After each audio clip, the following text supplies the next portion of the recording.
All right, in this video, we're gonna learn how to solve proportions. Now, all a proportion is just two ratios that are equivalent. So we got this ratio here equal to this ratio here. And all we gotta do is figure out what X value would make this ratio the same as this ratio here. An example over here where we actually have an expression written up above as opposed to just a singular constant. So how do you go about these two problems? It's quite simple. All we have to do is cross multiply. So we're gonna go and just draw an X right here in the middle of our equal sign and then follow your line. That line that you just drew is your multiplication. So we're doing 4 times 20, that's gonna give me 80. You're gonna write that down. Then you put your equal sign down, and what you get from the other two being multiplied together, that needs to go on the other side of your equal sign. You're gonna set up a one-step equation in this scenario. 8 times X or X times 8, that's gonna give us an 8X.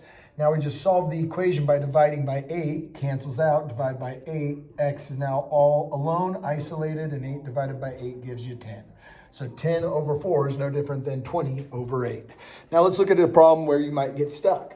Okay, so again, we're gonna follow the exact same rule, but because it looks different, kids might get panicky and not go through and finish the problem.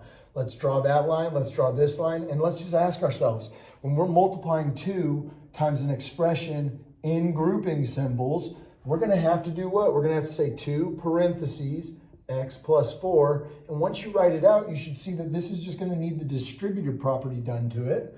And then 5 times 4 is gonna give me a 20. So now we've got our equation set up, and instead of it being a one-step equation like we had on this previous problem, we've got a few more steps involved with finishing this on out because we have to use the distributive property. 2 times X, that's gonna give me 2X. 2 times 4, that's gonna give me 8. Now we're in a two-step equation. Go and isolate, or let's eliminate the constant. Opposite of adding 8 is subtracting 8, cancels it out. Take away 8 from the other side, keep this equation balanced. 20 minus 8 gives you 12. So now we got 2x equals 12. Divide by the 2, divide by the 2. Now we have an isolated variable of x, and it's equal to 6. So right now we know that if we say 6 plus 4, we're gonna get 10. 10 over 5 is no different than 4 over 2. Let's just check and make sure 10 over 5 is supposed to be the same as 4 over 2. Well, 5 goes into 10 2 times. This is really just 2. Is that equal to 4 over 2? Yeah, because 2 goes into 4 2 times. 2 equals 2, checks, and we are happy with our results. Hopefully this makes sense. Study hard and good luck on your upcoming test.